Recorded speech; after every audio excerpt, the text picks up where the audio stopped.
Welcome to our devotion for reading through the Bible in a year in the 1 Year Bible. And our devotion here for August 28th is from Job 28.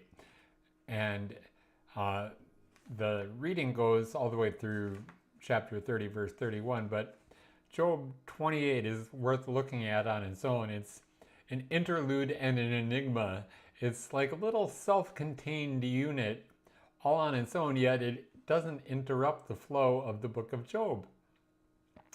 Job himself is no longer in dialogue with his friends at this point.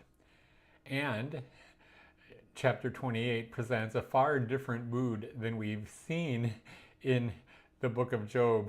It is a very serene chapter, and we might ask, who is speaking? The ESV says it's Job, but really there's no indication exactly who is speaking. It could be Job. Less likely it could be one of his friends. All we can say for sure at this point is that it is the voice of the storyteller, or maybe the narrator, we could say, in the book of Job. So what is the message here in chapter 28? It emphasizes the failure of the human mind to arrive at the hidden wisdom of God. It also shows us at some point that it will be necessary for God himself to break into the story and speak and at last reveal the hidden wisdom that can only be found in him. Since this chapter is poetic, it's a poem, it's one that is of central importance for understanding the whole book, which has a lot of poetry, of course. And the refrain here is actually two questions. Where shall wisdom be found? And where is the place of understanding? This repeated set of questions divides the chapter into three parts. So verses 1 through 11 indicate that human research has not discovered wisdom.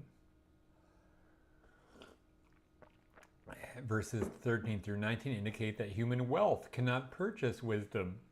And verses 21 through 27 declare that God alone has wisdom, which remains his gift. Verse 28 then contemplates the classical definition of wisdom. Behold, the fear of the Lord, that is wisdom, and to turn away from evil is understanding.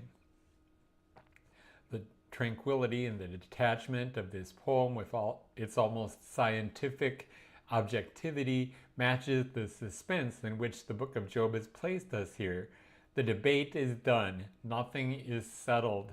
The wit of mankind is exhausted, and God is still silent. The question doesn't even have to be spoken out loud or read for us to have it enter our minds. Where can we find wisdom?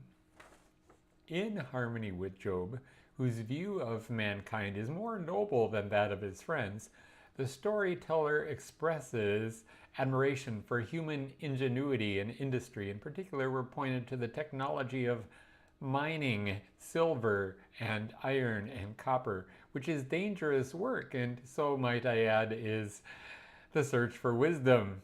Humanity's remarkable success in mining shows how clever and intelligent we are, but for all of that, we have failed completely to unearth wisdom. Our spectacular successes, here deservedly praised, and our superiority to all the animals make our failure to find wisdom all the sadder. Verses 13 through 19 take up, as we mentioned, the theme of the impossibility of buying wisdom. Here the storyteller lists a dozen or so more valuables that one might think of using for purchasing wisdom. But wisdom can only be found in God, and we can only receive it through a revelation from God.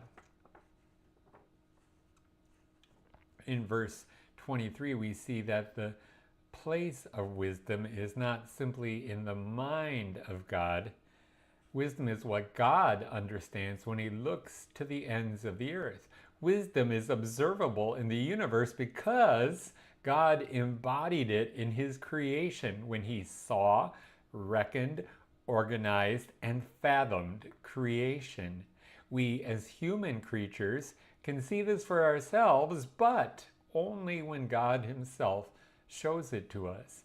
This is precisely what God will do for Job in the chapters yet to come.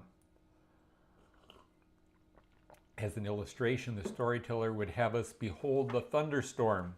In the rainy tempest, God is at once manifest and mysterious, destructive and creating.